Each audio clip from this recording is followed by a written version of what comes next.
Hello दोस्तों, good morning. कैसे हैं आप लोग? मैं अच्छी हूँ। आशा करी हूँ कि आपकी तैयारी बहुत अच्छी चल रही होगी। आइए कुछ रिविजन्स कर लेते हैं कल का जो डिस्कशन किया था और आगे के भी डिस्कशंस को देख लेते हैं। इसके बाद हमने जो क्वेश्चंस अटैम्प्ट किए हैं, ये आपके ड्यूटेरिया के जो पेपर हैं 60वीं और 62वीं, जिसको हम रेगुलर अभी रिवाइज कर रहे हैं। आप देख सकते हैं ये आपका जो पेपर है, यहाँ से 60वीं और 62वीं का जो ये पेपर है आपका, और ये यहाँ देखिए, ये है आपका बीपीएससी 60वीं से 62वीं संयुक्त प्रारंभिक परीक्षा के क्वेश्चंस, जिसके हम क्वेश्चंस और डिस्कशन देख रहे हैं। इससे एग्ज़ाम में आने की संभावना बहुत ज़्यादा बढ़ जाती है, क्योंकि बीपीएससी अक्सर क्वेश्चंस को रिपीट करते हैं।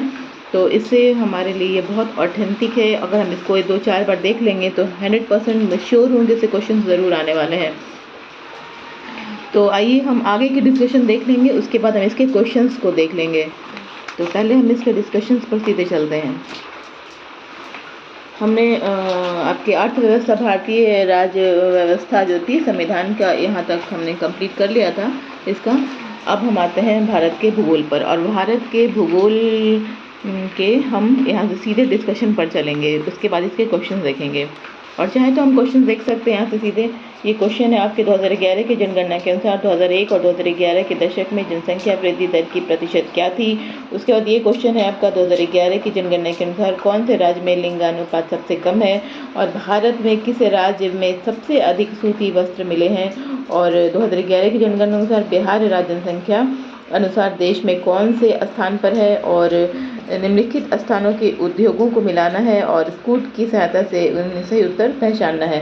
इन सब के डिस्कशन पर हम पहुंचते हैं। और एक और देख लीजिए, स्वर्णिम चतुर्भुज क्या है, और भारत के निम्नलिखित भागों में द्रविड़ियन प्रजाति मुख्य कहाँ संकेंद्रित है, और निम्नलिखित किस पहाड़ी पर पूर्वी घाट से मिलता है। और फिर हम यहाँ आ जाते हैं, ये आपका निम्नलिखित स्थानों से कहाँ तांबा उद्योग स्थापित है, और नगरों में अलकनंदा का भागीरथी कहाँ मिलकर गंगा नदी बनती है, और निम्नलिखित जो लौह अयस्क में से बैलाडीला में किसका खनन होता है। उसके बाद आएंगे हम लोग विश्व भूगोल के कुछ क्वेश्चन का डिस्कशन करेंगे। तेल के कोष सबसे ज़्यादा किस देश में है। दक्षिण अमेरिका में मध्य अक्षांशीय घास के मैदान का क्या नाम है। ग्रेट जो है विक्टोरियन मरुस्थल कहाँ स्थित है। उसके बाद है निम्नलिखित में से कुलगाड़ी में कौन सी क्रिया संपन्न होती है। निम्नलिखित सागरों में किसमें औसत लवणता सर्वाधिक है। और ये आपकी आ जाएगी अब अर्थव्यवस्था। तो अर्थ इकोनॉमिक्स के क्वेश्चन को देखें। निम्न उपायों में से कौन सा भारतीय भुगतान संतुलन स्थिति को सुधारने में सक्षम नहीं है, और भारत में सेवा का किसकी सिफारिशों से लागू होता है। सेवा कर किसकी सिफारिशों से लागू होता है। ये बीपीएससी में क्वेश्चन पिछली बार भी आया था। और किस अर्थशास्त्री ने भारत में सबसे पहले वैज्ञानिक दृष्टि से राष्ट्रीय आय की गणना की। भारत में पहली पंचवर्षीय योजना का आधार था। निम्न में से कौन सा केंद्र सरकार द्वारा लगाया जाता है पर राज्यों द्वारा एकत्र एवं आवंटित किया जाता है। बैंक दर का आशय है। और निम्न में से कौन से बॉन्ड द्वारा भारतीय संस्थान विदेशी बाजारों से विदेशी के बजाय रुपए में पैसा लूटता है, और व्यापार करने की सुविधा सूचकांक कौन बनाता है एवं प्रकाशित करता है। इसके भौतिकी की क्वेश्चन है, लेकिन हम पहले ये जो अर्थव्यवस्था है और जो अर्थशास्त्र के यहाँ पे जो क्वेश्चन, इकोनॉमिक्स के जो क्वेश्चन है भूगोल के, इनको भूगोल और इकोनॉमिक्स के जो अर्थव्यवस्था के क्वेश्चन है, इसको हमने देखा अभी इसके क्वेश्चन, और हम इसके जो अभी डिस्कशन पे सीधे सीधे पहुँचते हैं।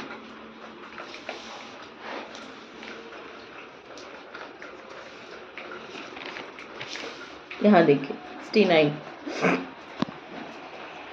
तृतीय 2011 के जनगणना के अनुसार बिहार की कुल जनसंख्या जो है 10 से 4 करोड़ है, और जो देश की कुल जनसंख्या की 8.6% है। सबसे अधिक जनसंख्या उत्तर प्रदेश 16.51%, महाराष्ट्र 9.28% का है, जबकि न्यूनतम जनसंख्या सिक्किम की है कितनी है 0.5% का, लगभग 6 लाख है। और ये आपकी मिलान बेंगलोर में जो है उद्योग है वो वायुयान, कोरबा जो है वो एल्युमिनियम के लिए है, जमशेदपुर लोहा इस्पात के लिए, और मलाजखंड में तांबा पाया जाता है। मलाजखंड से क्वेश्चन पूछा था कि तांबा कहाँ पाया जाता है। बेंगलुरु वायुयान, कोरबा एल्युमिनियम, जमशेदपुर लोहा इस्पात और मलाजखंड तांबा। राष्ट्रीय राजमार्ग परियोजना सरमिन चतुर्भुज के बारे में पूछ रहा था। सरमिन चतुर्भुज परियोजना की शुरुआत वर्ष 2001 में तत्कालीन प्रधानमंत्री अटल बिहारी वाजपेयी के द्वारा शुरू किया गया जो 2012 से बनकर तैयार हुआ। इसके द्वारा देश के चारों बड़े महानगरों दिल्ली, मुंबई, कोलकाता एवं चेन्नई को 4 या 6 लेन वाले राजमार्गों के नेटवर्क द्वारा जोड़ा गया है। इसकी कुल लंबाई 5,840 किलोमीटर है। इसे बनाने में करीब 6 खरब का खर्च आया था। ये देखिए, थोड़ी बारिश का मज़ा ले लीजिए। ये बारिश हो रही है अभी, और मैं छत पर ही से आपकी रिकॉर्डिंग्स ये जो रिवीजन कर रही हूँ। मैं छत पर आई थी और सुबह में टहलने के लिए, तो देखा कि बारिश होने लगी है, तो मैंने सोचा यहीं से पढ़ाई कर लेती हूँ। तो चलिए स्टार्ट करते हैं आगे की रिवीजन। यहाँ देखिए, दक्षिण भारत। द्राविडियन प्रजाति के लोग मुख्यतः दक्षिण भारत में रहते हैं। इनकी भाषा तमिल, कन्नड़, तेलुगु, मलयालम। दक्षिण भारत के अलावा यह प्रजाति मध्य भारत तथा उत्तर पूर्वी भारत में भी रहते हैं। अब आ जाते हैं नीलगिरी की पहाड़ी। नीलगिरी जो है पूर्वी घाट एवं पश्चिमी घाट का मिलन स्थल है। यह एक पर्वतीय घाट है। नीलगिरी पूर्वी घाट एवं पश्चिमी घाट का मिलन स्थल है। यह एक पर्वतीय घाट है जिसका विस्तार 3 राज्यों में है, तमिलनाडु, केरल एवं कर्नाटक। इसकी सबसे ऊंची चोटी डोडबेटा 2637 मीटर है। साइलेंट वैली को अपने जैव विविधता एवं सदाबहार वन के लिए प्रसिद्ध है। नीलगिरी पर ही स्थित है। खेतड़ी से क्वेश्चन था। खेतड़ी राजस्थान के झुंझुनू में स्थित है। यह देश का सबसे बड़ा तांबा भंडार है। इस कारण यह क्षेत्र तांबा उद्योग के लिए भी प्रसिद्ध है। हिंदुस्तान कॉपर लिमिटेड के द्वारा यह तांबा उद्योग संचालित हो रहा है। आज का मौसम बहुत अच्छा है और पढ़ने में भी काफ़ी मज़ा आ रहा है, और बारिश का भी मज़ा ले रही हूँ। आप भी हमारे साथ बारिश का मज़ा लीजिए और रिवीजन भी कीजिए। खेतड़ी राजस्थान के झुंझुनू में स्थित है और जहां देश का सबसे बड़ा तांबा भंडार है। इस कारण यह क्षेत्र तांबा उद्योग के लिए प्रसिद्ध है। हिंदुस्तान कॉपर लिमिटेड के द्वारा यह तांबा उद्योग संचालित हो रहा है। देवप्रयाग। अलकनंदा एवं भागीरथी देवप्रयाग में मिलकर गंगा नदी के स्वरूप ग्रहण करती है। देवप्रयाग उत्तराखंड के गढ़वाल जिले में स्थित है। देवप्रयाग जो है वो उत्तराखंड के गढ़वाल जिले में स्थित है। विष्णुप्रयाग में धौली गंगा एवं विष्णु गंगा मिलकर अलकनंदा बन जाती है। अलकनंदा जो है विष्णुप्रयाग और धौली गंगा एवं विष्णु गंगा मिलकर अलकनंदा बन जाती है। कर्णप्रयाग अलकनंदा और पिंडारी मिलती है। और रुद्रप्रयाग में क्या होता है, अलकनंदा में से मंदाकिनी मिलती है। रुद्रप्रयाग में अलकनंदा से मंदाकिनी मिलती है। कर्णप्रयाग में अलकनंदा और पिंडारी मिलती है। तो ये हमें बहुत इंपॉर्टेंट क्वेश्चन है। ये क्वेश्चन आ सकता है और आया हुआ ही क्वेश्चन मैं डिस्कस कर रही हूँ आपके साथ। यहाँ देखिए, हेमटाइट। बैलाडीला में हेमटाइट लोहा अयस्क का खनन होता है। हेमटाइट उच्च कोटि का लौह अयस्क होता है। बैलाडीला छत्तीसगढ़ के दांतेवाड़ा जिला में स्थित है। छत्तीसगढ़ के अलावा हेमटाइट लोहा अयस्क झारखंड, उड़ीसा, कर्नाटक, महाराष्ट्र, आंध्र प्रदेश आदि में पाया जाता है, जबकि मैग्नेटाइट हेमटाइट से निम्न श्रेणी में लोहा अयस्क तमिलनाडु, कर्नाटक, राजस्थान आदि में पाया जाता है। और ये है आपका वेनेजुएला। USIA 2017 के रिपोर्ट के अनुसार विश्व में कच्चे तेल का सबसे बड़ा भंडार वेनेजुएला के पास है। वेनेजुएला में देखिए कितना है, 3,837 बैरक है। ये 3,878 मिलियन है ये बैरक। सऊदी अरब में कितना है, 2,604,455 मिलियन बैरक है। और ये आपका कनाडा, ये आपका कितना, 1,69,709 मिलियन इसका बैरक है। तो ये जो है आपके तेल के भंडार की जो है डिटेल्स बताई गई है यहाँ पे। और अब यहाँ आते हैं पम्पास। पम्पास एक शीतोष्ण कटिबंधीय या मध्य अक्षांशीय घास का मैदान है जिसका विस्तार अर्जेंटीना, उरुग्वे तथा ब्राजील के दक्षिण भागों में है। विश्व के प्रमुख शीतोष्ण कटिबंधीय घास का मैदान प्रेयरी, ये एग्जाम में आया था। प्रेयरी उत्तर अमेरिका, स्टेपी मध्य एशिया, पूर्वी यूरोप, विल्ड दक्षिण अफ्रीका, डाउन ऑस्ट्रेलिया के दक्षिण भाग में पाया जाता है। प्रेयरी उत्तरी अमेरिका, स्टेपी मध्य एशिया, पूर्वी यूरोप, विल्ड है दक्षिण अफ्रीका, डाउन्स ऑस्ट्रेलिया के दक्षिण भाग में पाया जाता है। और अब यहाँ आते हैं ऑस्ट्रेलिया। ग्रेट विक्टोरियन मरुस्थल ऑस्ट्रेलिया में सबसे बड़ा मरुस्थल है। यह जो है वो 34,027.50 वर्ग किलोमीटर क्षेत्र में ऑस्ट्रेलिया के दक्षिण पश्चिमी भागों में विस्तृत है। 3,48,750 वर्ग किलोमीटर है और क्षेत्र में ये ऑस्ट्रेलिया के दक्षिण पश्चिमी भागों में विस्तृत है। गिब्सन, सिम्पसन, तनामी आदि क्या नाम है? गिब्सन, सिम्पसन, तनामी ऑस्ट्रेलिया के अन्य मरुस्थल। इस टाइप से क्वेश्चन पूछ सकते हैं कि गिब्सन जो है वो कौन सा मरुस्थल है, कहाँ पाया जाता है, सिम्पसन कहाँ पाया जाता है, तनामी कहाँ पाया जाता है। इस टाइप के क्वेश्चन घुमा के पूछ सकते हैं। अब आते हैं सोना खनन। कुलबुर्गी सोने के खनन के लिए विश्व प्रसिद्ध है। यह खान पश्चिम ऑस्ट्रेलिया में स्थित है। ऑस्ट्रेलिया में सोने की खान मिली है और कहाँ है ये? कुलबुर्गी में। ऑस्ट्रेलिया में सर्वाधिक सोने का उत्पादन इसी खान से होता है। ऑस्ट्रेलिया में स्थित अन्य महत्वपूर्ण सोने की खान कुलबुर्गी है। अब आते हैं यहाँ मृत सागर। दिए गए विकल्पों में जो हमने क्वेश्चन उधर देखा था उसका ये आंसर है। दिए गए विकल्प मृत सागर की लवणता सर्वाधिक होती है। मृत सागर दृष्टि में दुनिया में अकेला ऐसा समुद्र है जिसका पानी दूसरे समुद्रों से तकरीबन 6 से 7 गुना तकरीबन 33.7% खारा है। अब यहाँ आते हैं निर्यातों पर अधिक कर लगाना। निर्यातों पर अधिक कर लगाने से हतोत्साहित होता है, निर्यात हतोत्साहित होता है, जिससे भुगतान संतुलन बिगड़ जाती है अधिक टैक्स लगाने से। और भुगतान संतुलन में सुधार हेतु रुपये व अवमूल्यन आयतों पर अधिक कर लगाना, आयत प्रतिस्थापन नीति को बढ़ावा देना आदि जरूरी उपागम है। अब हम यहाँ आते हैं राजा से चैल्या समिति। भारत में सेवा कर राजा चैल्या समिति की सिफारिशों से लागू किया गया। राजा चैल्या की अध्यक्षता में वर्ष 1991 में कर सुधार हेतु एक समिति बनी थी और इस समिति ने 1993 में अपनी रिपोर्ट सरकार को सौंपी थी। भारत में सेवा पर वित्तीय अधिनियम 1994 के क्या है अध्याय 5 द्वारा 1994 में शुरू हुई, जो आज तक जारी है। राजा चैल्या समिति। VKRV राव। भारत में सबसे पहले VKRV राव विजेंद्र कस्तूरी राग वरदाजा राव द्वारा सबसे पहले वैज्ञानिक दृष्टि से राष्ट्रीय आय की गणना की गई थी। यद्यपि भारत में सबसे पहले राष्ट्रीय आय की गणना दादा भाई नौरोजी के द्वारा 1867 से 68 ईस्वी में की गई थी। इनके आकलन के अनुसार भारत में 1867 से 68 में प्रति व्यक्ति आय कितनी थी? 20 रुपये। Herald Domar. भारत में प्रथम पंचवर्षीय योजना 56 हेराल्ड डोमर मॉडल पर आधारित थी। द्वितीय पंचवर्षीय योजना PC महाद्वीप मॉडल पर आधारित थी। प्रथम पंचवर्षीय योजना का मुख्य उद्देश्य समाजवादी समाज की स्थापना करना था। अब यहाँ आते हैं,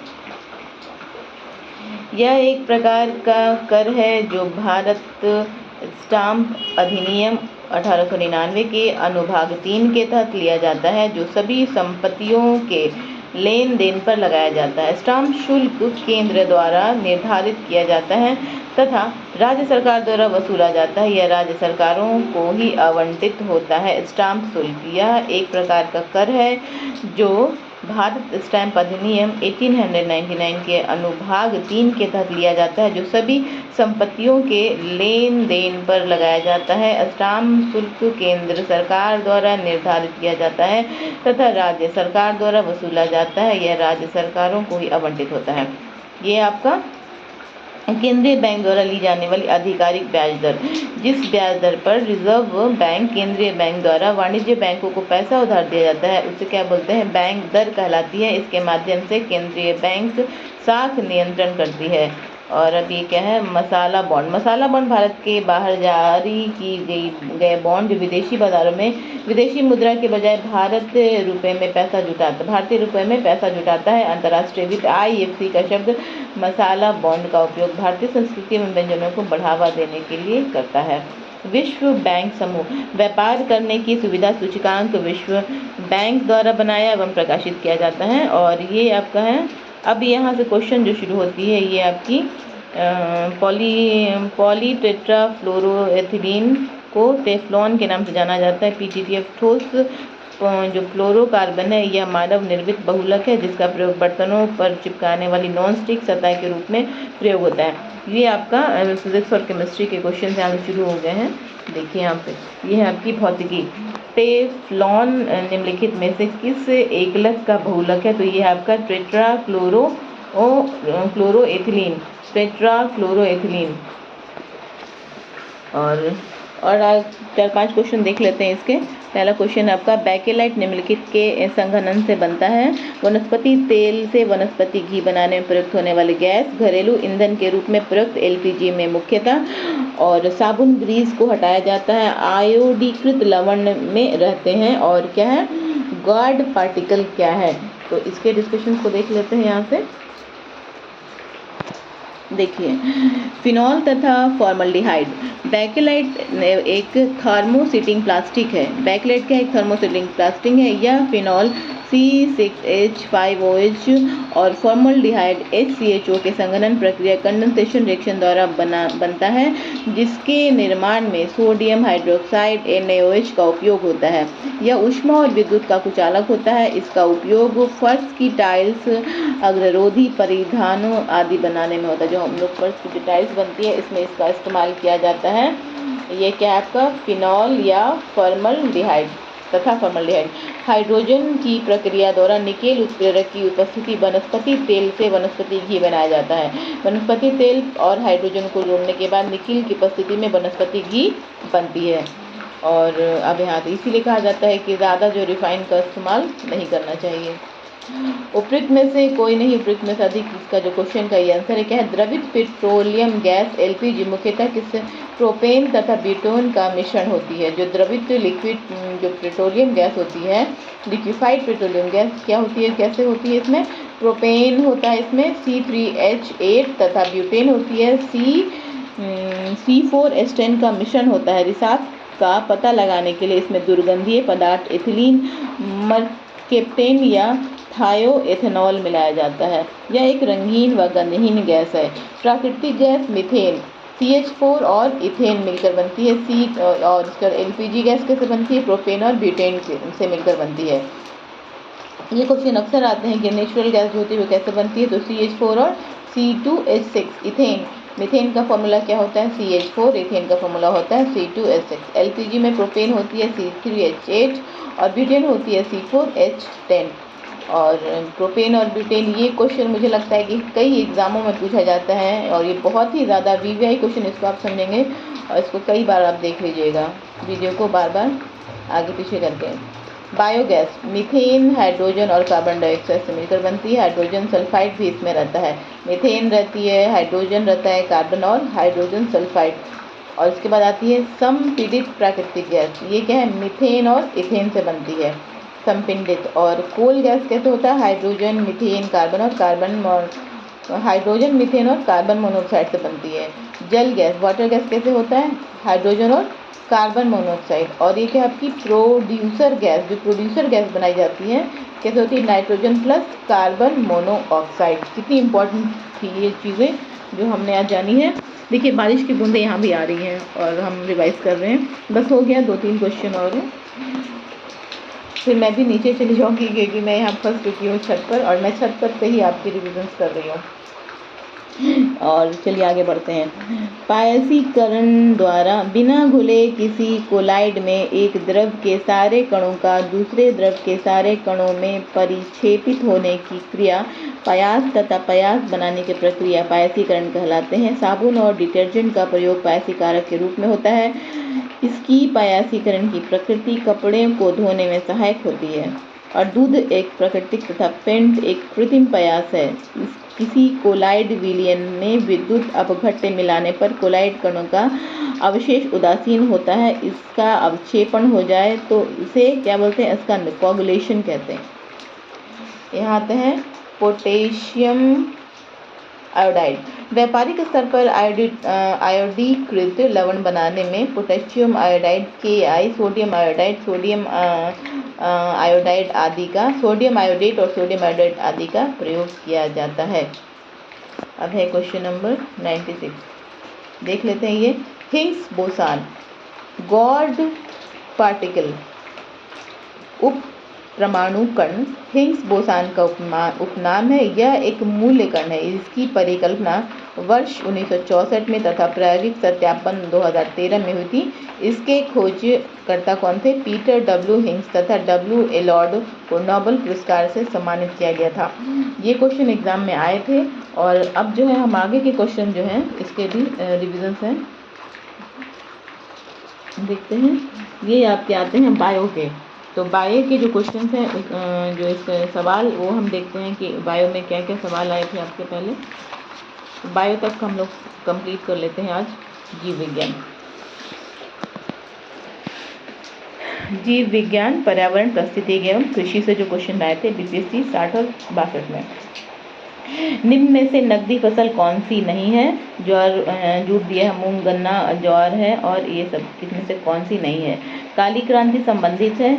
और यहाँ आते हैं एक ये क्वेश्चन है, जीव कोशिकाओं में आनुवंशिक लक्षणों के नियंत्रण में निम्नलिखित में से कौन सा उत्तरदायी है? और निम्नलिखित में से किस युग्म में सही उन्मूलन नहीं है? निम्नलिखित में से विटामिन जो है एग्रोकैल्शिफेरॉल कहते हैं, किसे कहते हैं? और कौन सा युग्म सही सुमेलित नहीं है? इसका भी हम डिस्कशन देखते हैं अभी तुरंत। इंसुलिन है, क्या है? वसा है, प्रोटीन है, विटामिन है, कार्बोहाइड्रेट है। और आगे बढ़ते हैं, निम्नलिखित में से कौन सा प्रतिजैविक औषधि है? इसका भी डिस्कशन देखेंगे। इसके मिलान करने हैं। सुमेलित कीजिए कि नीचे दी गई कुटुंब में सहायता, इसका पदार्थ और उपयोग बताना है। और अब इसके बाद आगे के जो क्वेश्चन है, इनमें कौन सा हार्मोन स्तन ग्रंथियों में दूध का स्राव होने की भूमिका निभाता है? कौन सा विटामिन जो है वो प्रतिस्कंद विषों के प्रति विष प्रतिकारक के रूप में प्रयोग होता है? और इसमें भी मिलाना है, इसका सूचियों में मिलाना है, कुत्तों से प्रयोग करना है कि किससे क्या त्वचा कैंसर किससे नापी जाती है, ध्वनि प्रदूषण और ये सब के इसके मापनी को बताना है, इसका मिलान करना है। इसका भी हम डिस्कशन जल्द देखते हैं। मानव शरीर में विटामिन ए भंडारित होता है और रक्त ल्यूकीमिया की रोकथाम के प्रयोग किए जाने वाले रेडियो समस्थानिक का डिस्कशन यहाँ आगे हम करेंगे। इसमें कौन सा है, क्या होता है? निम्नलिखित किसकी मात्रा में अम्ल वर्षा में सबसे अधिक होती है? तो हमने इतने क्वेश्चन देख लिए हैं और आगे देखते हैं, थोड़े से और ले लेते हैं। 2-3 है इसके बायो के क्वेश्चन।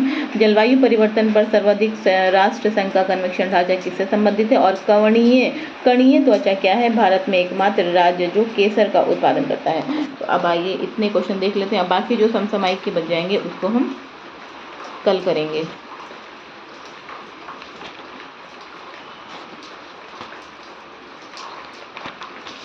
चलिए यहाँ से बायो क्वेश्चन पे आ जाते हैं। ज्वार, फसलों को कई आधार पर वर्गीकृत किया जाता है। इसका डिस्कशन थोड़ा अच्छे से देखते हैं।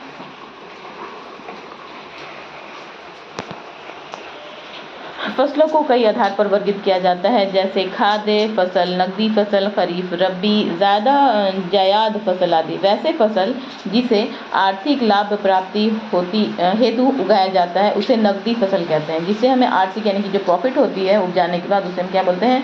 नकदी फसल बोलते हैं। नकदी फसल में क्या क्या है? गन्ना है, जूट है, मूंगफली है, रबड़, चाय, कॉफ़ी, कपास आदि, ये सब जो होती है नकदी फसल होती हैं। जबकि चावल, ज्वार, गेहूँ, मक्का आदि को उपयोग हेतु लगाया जाता है और ये अधिक खाद्य फसल, ये खाने में भी उपयोग होती है। हालांकि इसको भी सेल करते हैं किसान, लेकिन ये जो है खाद्य फसल में आती है। कच्चा तेल उत्पादन, स्वतंत्रता पश्चात देश को विभिन्न क्षेत्रों में आत्मनिर्भर बनाने हेतु क्रांतियाँ लाई गई। इसके द्वारा उच्च क्षेत्र में उत्पादन व उत्पादकता बढ़ाने पर बल दिया गया। क्रांतियाँ हैं और इसके क्षेत्र हैं, तो ये बहुत इम्पोर्टेंट चीज़ थी। देखिए काफ़ी लंबी इसकी लिस्ट है, आइए देखते हैं। नील क्रांति, मत्स्य उत्पादन में इसको यूज़ किया गया था। काली क्रांति ज्वायती पेट्रोलियम के लिए हुई थी। स्वर्ण सुनहरा रेशा क्रांति जूट उत्पादन। पीली क्रांति तिलहन उत्पादन। लाल क्रांति मांस टमाटर उत्पादन। गुलाबी क्रांति झींगा उत्पादन। रजत रेशा क्रांति कपास उत्पादन। हरित क्रांति उद्यान उत्पादन। श्वेत क्रांति दुग्ध उत्पादन। भूरी क्रांति उर्वरक उत्पादन। गोल क्रांति आलू उत्पादन। रजत क्रांति अंडा उत्पादन। सुनहरी क्रांति बागवानी उत्पादन। सदाबहार क्रांति समग्र कृषि विकास। देखिए कितना इंपॉर्टेंट है, इसको हम लोग 1-2 बार और देख लेते हैं। नील क्रांति मत्स्य उत्पादन। काली क्रांति पेट्रोलियम उत्पादन। स्वर्ण सुनहरा रेशा क्रांति जूट उत्पादन। पीली क्रांति तिलहन उत्पादन। लाल क्रांति मांस मटर उत्पादन। गुलाबी क्रांति झींगा लाल रेशा क्रांति कपास, हरित खाद्यान्न उत्पादन, श्वेत जो है दूध उत्पादन, और भूरी क्रांति उर्वरक उत्पादन, गोल क्रांति आलू, और रजत क्रांति अंडा उत्पादन, सुनहरी क्रांति बागवानी उत्पादन, सदाबहार क्रांति समग्र कृषि उत्पादन। देखिए कितना इम्पोर्टेंट था इसमें। अब आते हैं यहाँ डीएनए जो होती है डीऑक्सी रिबोज न्यूक्लिक एसिड जो होती है, जीव कोशिकाओं में सभी आनुवंशिक क्रियाओं का संचालन करता है। जीन इसकी क्रियात्मक इकाई होती है। डीएनए वंशानुगत विशेषता की अगली पीढ़ी में स्थानांतरित करता है। डीएनए से ही आरएनए का निर्माण होता है जो प्रोटीन संश्लेषण में सहायक होती है। हार्मोन मुख्यतः अमीनो अम्ल स्टेरॉयड के बने रासायनिक पदार्थ होते हैं जो वृद्धि, विकास, प्रजनन क्रिया तथा उपापचयी क्रिया का नियमन करते हैं। संतरा, इसमें बताना था कि किससे में क्या स्रोत है। संतरा विटामिन सी का प्रमुख स्रोत है, किंतु इससे विटामिन B1 और BA आदि भी मिलते हैं। हमें संतरा से और क्या क्या मिलता है, ये विटामिन का तो स्रोत है, लेकिन इससे क्या क्या मिलते हैं, B1 और BA भी मिलते हैं। कॉड यकृत तेल, कॉड लीवर ऑयल जो होती है, सूर्य का प्रकाश से विटामिन डी प्राप्त करता है। और गेहूँ जो है, गेहूँ अंकुर व्हीट जर्म ऑयल है, विटामिन ई का प्रमुख स्रोत है। जबकि अल्फा जो है लुटेन से जो क्या होता है, विटामिन ए, बी, डी के आदि मिलता है। तो जो गेहूं का जो अंकुर होता है ना, ये भी काफ़ी हेल्पफुल होता है हेल्थ के लिए। अब यहाँ ये देखिए बहुत इम्पॉर्टेंट है। इस टाइप से जो लिस्ट दे दी है तो हम लोगों के लिए काफ़ी उपयोगी हो गया है। इसका है विटामिन से और इसके रासायनिक नाम है। A retinol, B1 thiamine, B2 riboflavin, B3 niacin, B5 pantothenic अम्ल, B6 जो है आपका पायरिडॉक्सिन, B7 बायोटीन, और B11 है वो फॉलिक एसिड है, B12 है साइनोकोबामीन, C जो है ascorbic acid, D calciferol, D2 जो है आपका agro calciferol, D3 calciferol calciferol है ये, और D4 जो हाइड्रो एग्रो कैल्सीफेरॉल, और D5 जो है साइट्रो कैल्सीफेरॉल, E आपका टोकोफेरॉल, K आपका फिलोक्विनोन। इसकी वीडियो आप 1-2 बार और रिपीट करके देख लीजिएगा जिससे आपको याद रहे। पहला क्या था, B1 thiamine, B2 riboflavin, B3 आपका नियोसिन, B5 पेंटोथेनिक अम्ल, B6 जो आपका pyridoxine, B7 biotin, B11 folic acid, B12 साइनोकार्बामीन, C का ascorbic acid, D calciferol. D से आपका कैल्सीफेरॉल वाला शुरू हो जाता है, याद रखना होगा इसको। D2 ट्रिक है, और एग्रो कैल्सीफेरॉल D2 में आता है। 3 में आता है कैल्सीफेरॉल 3 में आएगा। 4 में क्या आएगा, हाइड्रो एग्रो कैल्सीफेरॉल, और 5 में क्या आएगा, साइटो कैल्सीफेरॉल। तो ये हम लोग को याद रखना होगा कि D है, D से शुरू हो जाएगा। D में पहले कैल्सी होगा K, और उसके बाद फिर D के हो एग्रो यानी A, फिर D3 में होगा, फिर K से शुरू हो जाता है कैल्सीफेरॉल, अगर आता है तो याद रखिएगा। और D4 D से शुरू होता है D4 या डाईहाइड्रो, और D5 में क्या होता है, साइटो कैल्सीफेरॉल।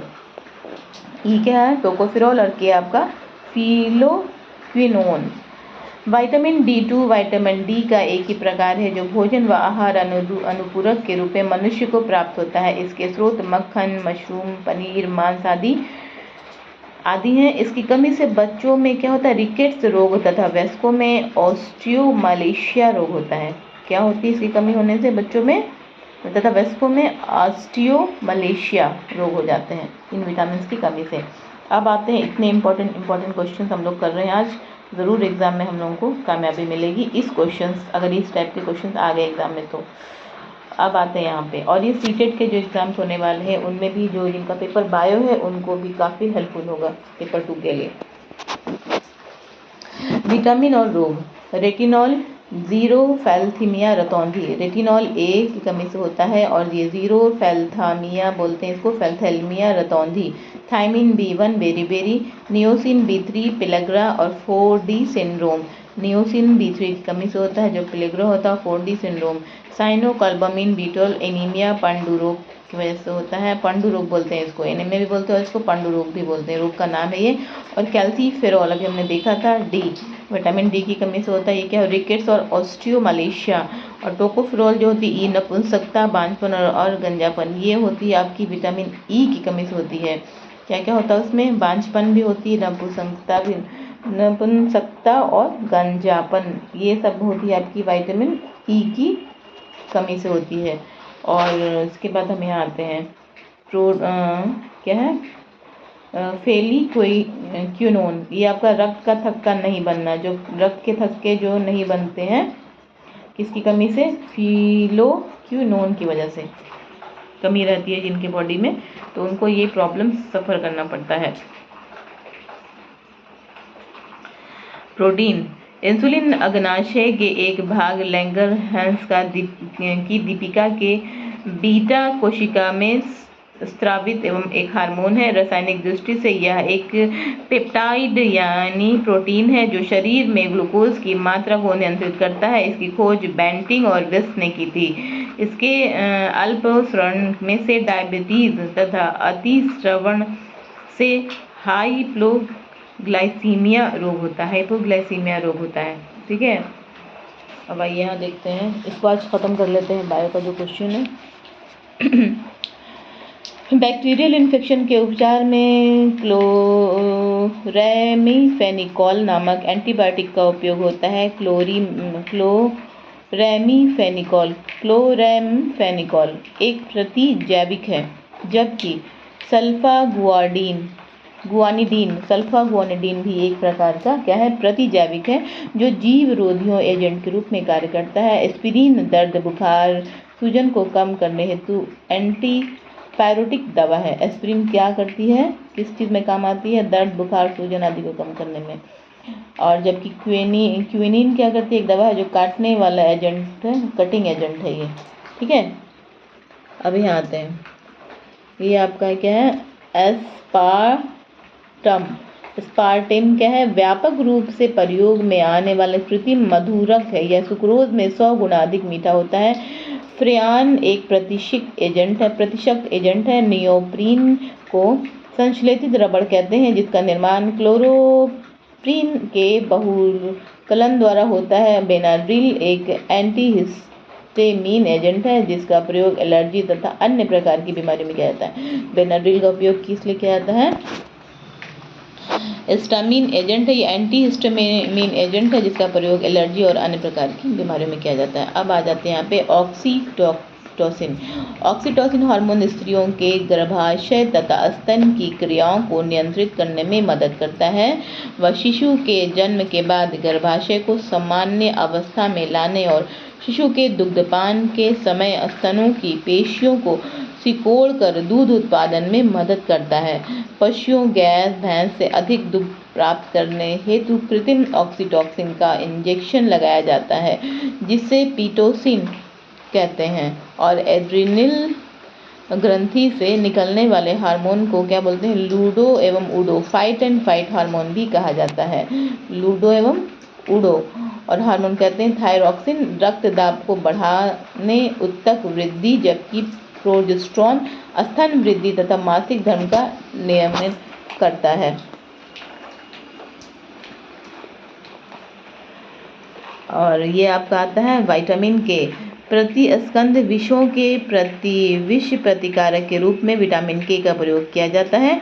और विटामिन के की कमी वाले मरीजों का ऑपरेशन करने में कठिनाइयाँ होती है, क्योंकि अधिक खून बहने का डर रहता है। जिनके अंदर विटामिन के रहते हैं उनके ब्लड बहुत ज़्यादा बहने लगते हैं। यहाँ आ जाते हैं 108 नंबर पे, त्वचा कैंसर के लिए पराबैंगनी प्रकाश उत्तरदायी होती है। डेसिबल द्वारा ध्वनि प्रदूषण को मापा जाता है। कार्बन डाइऑक्साइड एक ग्रीन हाउस है और जिसका वैश्विक तापमान होता है, जबकि क्लोरोफ्लोरोकार्बन ओजोन परत क्षरण के लिए मुख्य कारक है।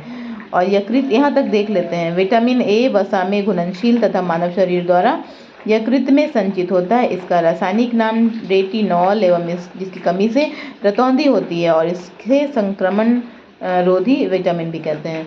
तो डियर फ्रेंड्स, अभी हमने जो इतना डिस्कशन किया उसको आप रिवाइज़ कीजिए, मैंने भी रिवाइज़ किया आपके साथ साथ। थैंक यू आपका सहयोग देने के लिए। Have a nice day. और बाकी जो बची हुई चीज़ें हैं उसको हम आगे रिवाइज़ करेंगे अगले वीडियो में। रखिए अपना ख्याल। जय Hind, bye bye, take care and hope आपका एग्ज़ाम बहुत अच्छा गुजरेगा, मेरी दुआ है। और हम सभी का एग्ज़ाम अच्छा गुजरेगा। और अभी तो अभी स्टेट के कि आज से जो नोटिफिकेशन कल जो आ गई थी बीपीएससी की, आज से जो है फॉर्म आप भर सकते हैं। तो ये तो बहुत अच्छी खबर है कि हम लोग 9, 10th, 11th, 12th के जो वैकेंट सीट है उसके लिए हम लोग फॉर्म डाल पाएंगे। तो चलिए रखती हूँ आज के लिए। Bye bye, take care. Like कीजिए, शेयर कीजिए, सब्सक्राइब कीजिए ताकि मुझे मोटिवेशन मिले, मैं जब भी पढ़ूँ आपके लिए भी अपलोड करूँ। Bye bye, take care.